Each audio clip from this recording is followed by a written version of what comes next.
नमस्कार। कुंडली ज्ञान सीखो सीरीज के छठे वीडियो में मैं हरीशचंद्रागिरी आपके अपने चैनल सुहानी ज्योतिष में हार्दिक स्वागत करता हूँ। मित्रों, ज्योतिष विषय के बेसिक को मैं बखूबी आप सबों को समझाने का प्रयास कर रहा हूँ।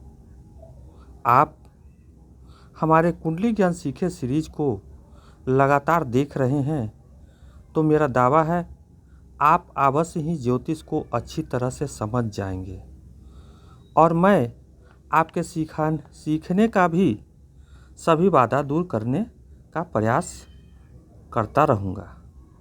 मित्रों, ज्योतिष दशा के माध्यम से हमें एक दिशा दिखाने का प्रयास करता है, पर कोई चमत्कार हो जाए ऐसा कुछ वादा नहीं करता। बस ग्रहों का आधार ही हमें भविष्य को बताने एवं हमारे ऊपर आ रही परेशानियों संकटों को बताने का प्रयास करता है। अब हमें अपनी समझ बढ़ानी है और उनको समझना है। तो आइए आज हम हर भाव का कारक ग्रह एवं उन ग्रहों का कारकत्व को समझने का प्रयास करते हैं, क्योंकि संपूर्ण ज्योतिष ग्रहों के भावों के एवं उन भावों के कारकों पर ही टिका है। अगर इनका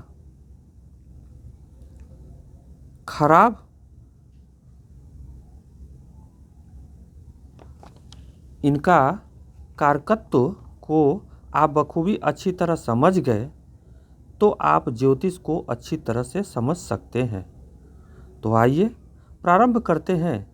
इससे पूर्व आप मेरे चैनल को लाइक कर दें, सब्सक्राइब कर दें और बेल आइकन को दबाना मत भूलेंगे।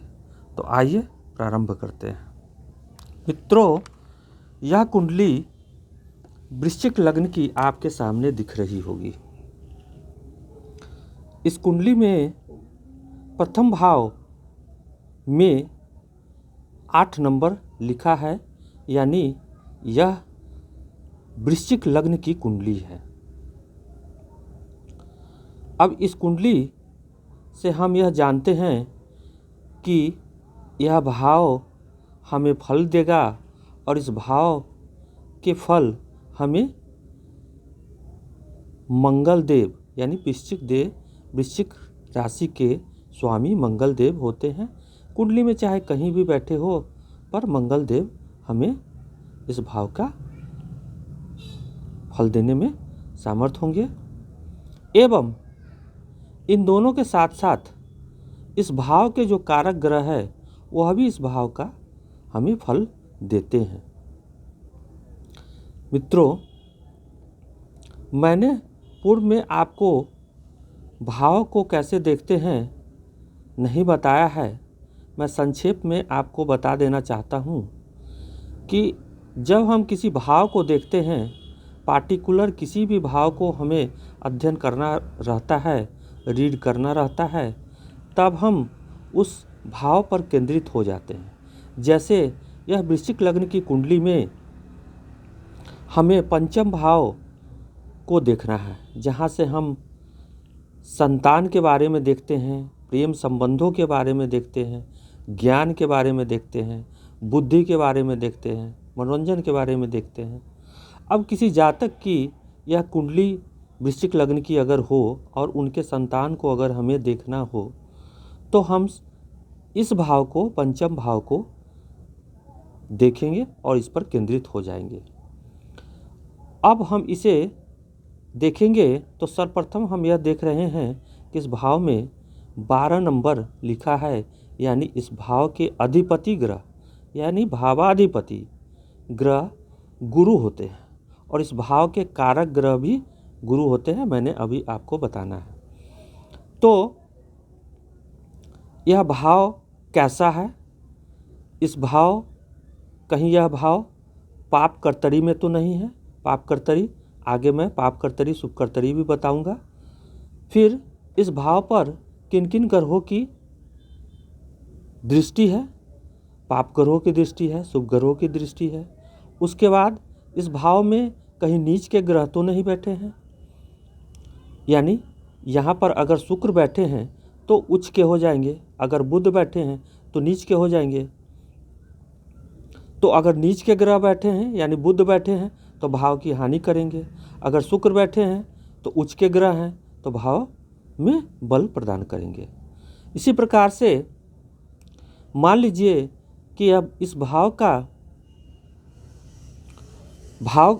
खराब है, भाव के अधिपति ग्रह भी खराब है, तो क्या हमें इस भाव का फल नहीं मिलेगा? तो मित्रों, इस भाव के कारक ग्रह गुरु होते हैं। क्योंकि यह इस कुंडली में गुरु ही इस भाव के भावाधिपति बन गए।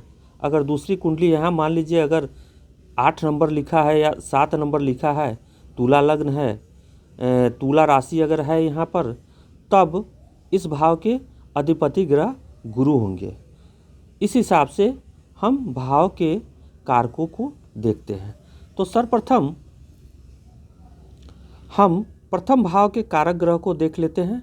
तो इस भाव के कारक ग्रह होते हैं सूर्य,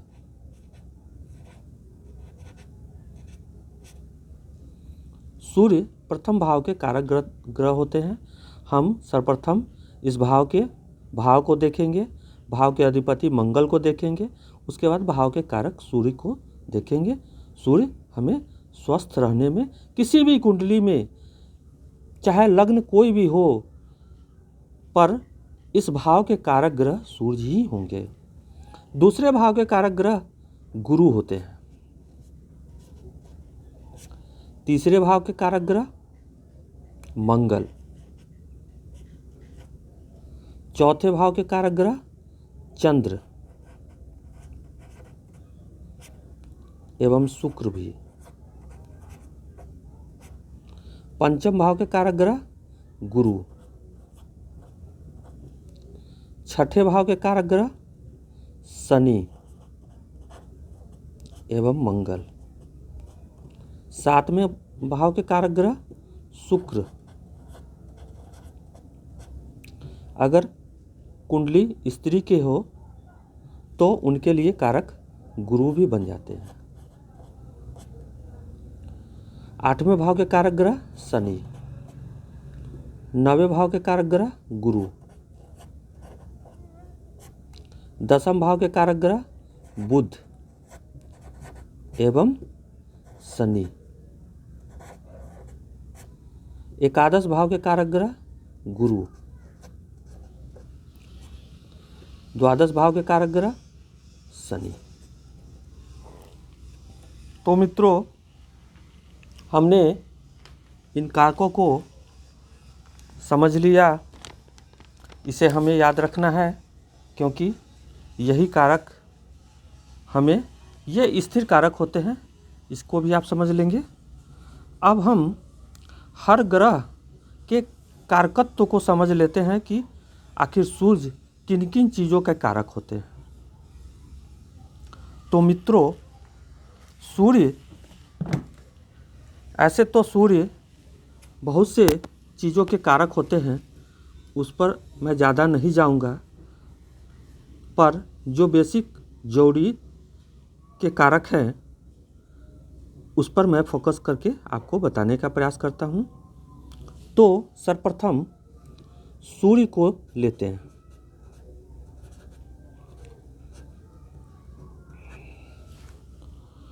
सूर्य ग्रहों के राजा है, जैसा कि आप जानते हैं, और सभी ग्रहों को प्रकाश सूर्य से ही मिलता है। तो सूर्य हमारे कुंडली में आत्मा के कारक होते हैं।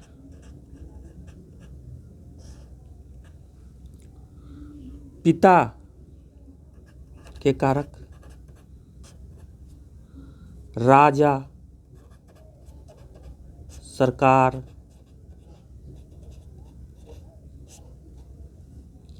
प्रकाश,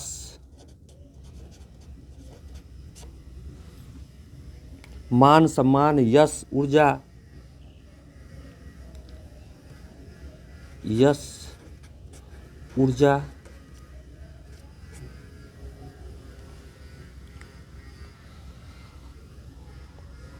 पराक्रम, राजनीति,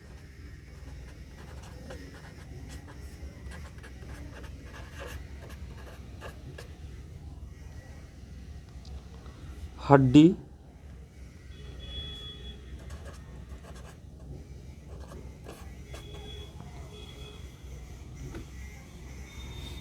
एवं आरोग्यता, यानी हम जो स्वस्थ रहते हैं इसे हम सूर्य से ही देखते हैं, आरोग्यता। और भी बहुत सारे चीज़ों के कारक सूर्य होते हैं, लेकिन मैं प्रमुख रूप से आपको बता दिया है। अब मान लीजिए कि यह कुंडली है और इस कुंडली में सूर्य से हम पिता को देखते हैं, तो इस जातक के पिता के क्या स्थिति होंगे अगर सूर्य उस जातक के कुंडली में 6, 8, 12 में होंगे, बहुत कम डिग्री पे होंगे, सूर्य पर कई पाप ग्रहों के प्रभाव होंगे, तो हम यह कह सकते हैं कि जातक का जिस समय जन्म हुआ होगा उनके पिता का स्वास्थ्य कुछ अच्छा नहीं रहा होगा।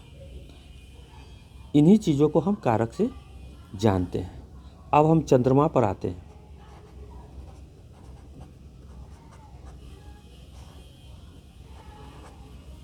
चंद्रमा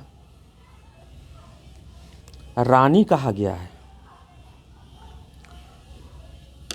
तो चंद्रमा से हम भावना, मन, माता, जल, भोजन, परिवर्तन, शीतलता, सम्मान, लिक्विड मनी, चावल, कफ, आकर्षण, दूध, इन सभी चीज़ों को हम चंद्रमा से देखते हैं। चंद्रमा इन चीज़ों के कारक होते हैं। तो मित्रों, मैं कुछ लिख देता हूँ। चंद्रमा मन के कारक होते हैं, भावना,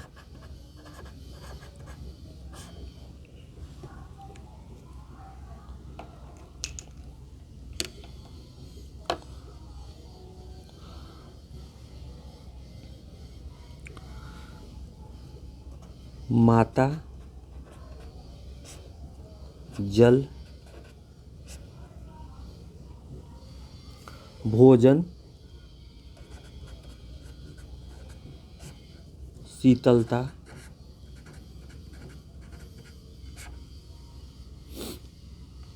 लिक्विड मनी,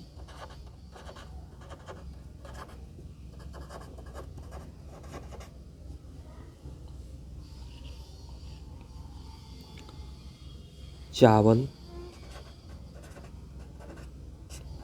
दूध,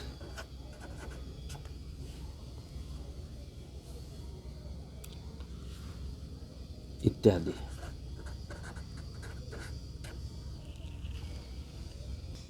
मित्रों, अब हम मंगल के बारे में जान लेते हैं। तो मंगल को ग्रहों के सेनापति की उपाधि दी गई है। इन्हें भूमिपुत्र भी कहा जाता है। मंगल कारक होते हैं भूमि, मंगल कारक होते हैं भूमि,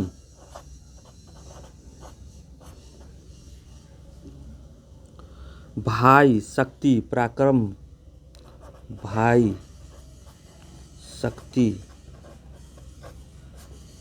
पराक्रम, साहस, प्रतियोगिता, क्रोध, साहस, प्रतियोगिता,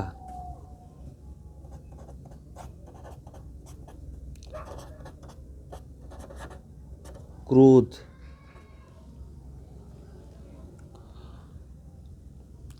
शत्रु,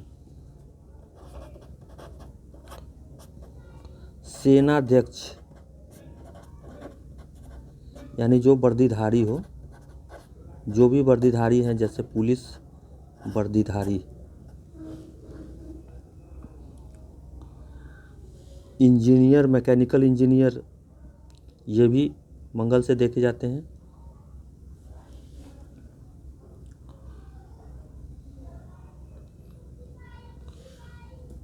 चोट, एक्सीडेंट,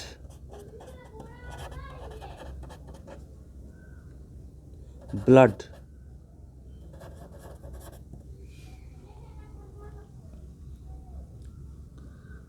इत्यादि, ये हम मंगल से देखते हैं। अब मित्रों, बुध को राजकुमार कहा जाता है।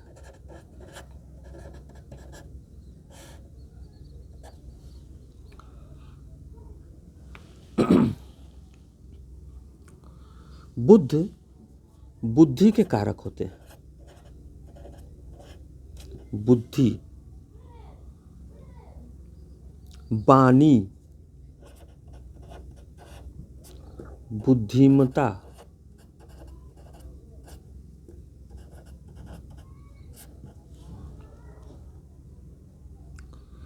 शिक्षा,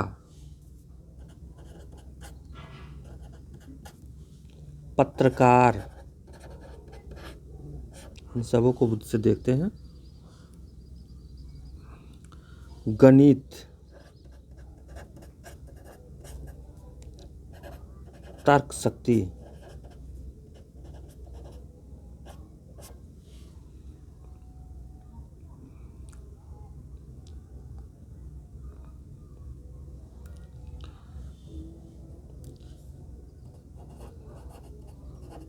व्यापार,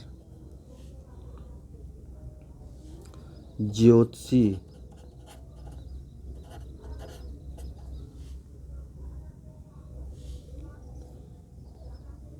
इत्यादि।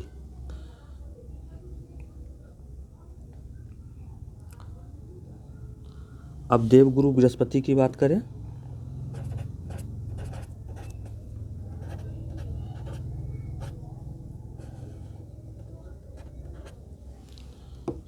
देवगुरु बृहस्पति को गुरु का दर्जा दिया गया है और इन्हें हम गुरु के नाम से समझते हैं। ये देवताओं के गुरु हैं और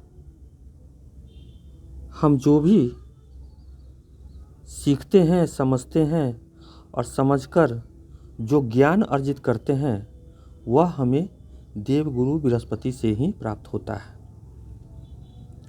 और गुरु ज्ञान के कारक होते हैं। ज्ञान, विवेक,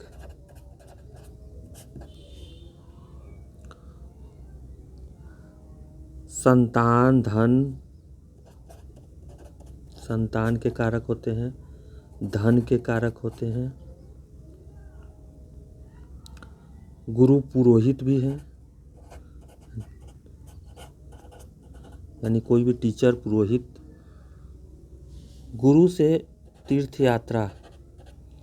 यात्रा के भी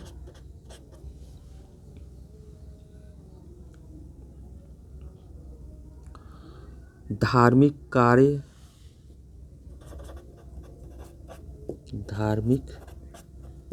कार्य, अध्यापक,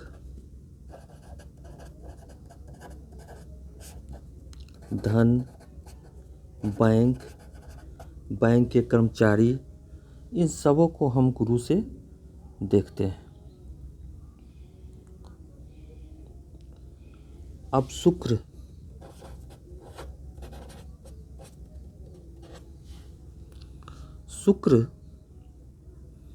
को मंत्री के रूप में हम जानते हैं। इन्हें मंत्री कहा गया है और ये पति पत्नी के कारक होते हैं। पति पत्नी, इनसे देखते हैं। विवाह, इनसे देखते हैं। सौंदर्य, इनसे देखते हैं। विवाह, सौंदर्य।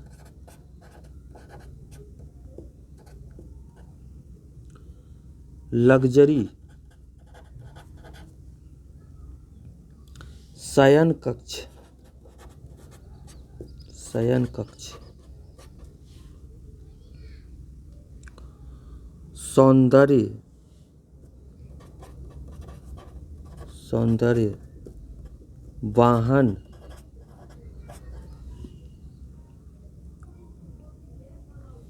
ऐश्वर्य। कपड़े, इत्र। इन सभी चीज़ों को हम शुक्र से देखते हैं। अब शनि,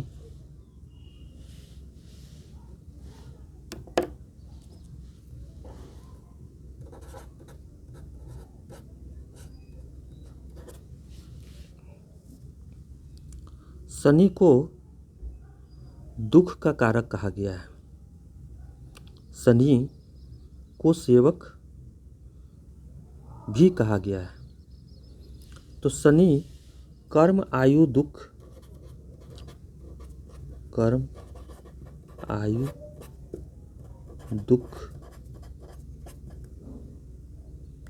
रोग, मृत्यु, संकट,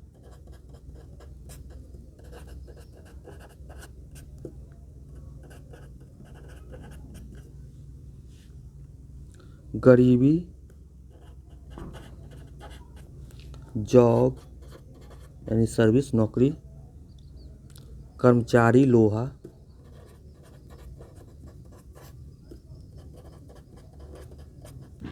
तेल, अनैतिक कार्य, वायु यानी गैस, जोड़ों का दर्द। इन सभी चीज़ों को हम शनि से देखते हैं। अब राहु,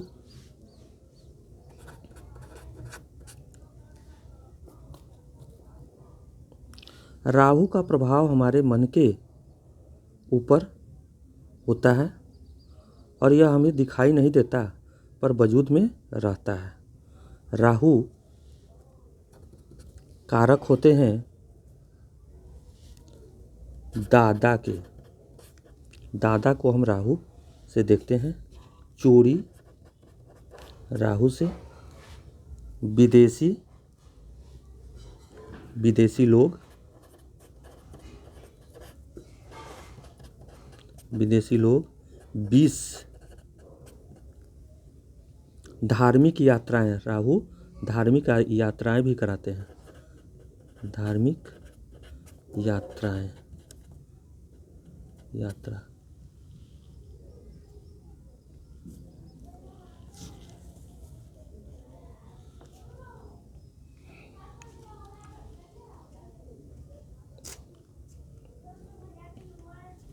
राहु आत्महत्या, पागलपन इत्यादि चीज़ों के कारक होते हैं। अब केतु, केतु को मोक्ष का कारक कहा गया है। मोक्ष, नाना, मंदिर, गुप्त रोग,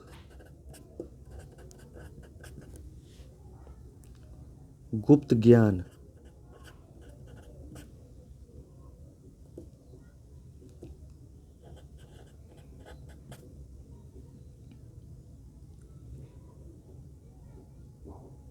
काला जादू,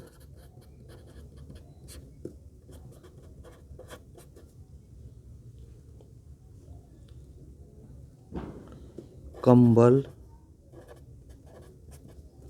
चेक वाले कपड़े,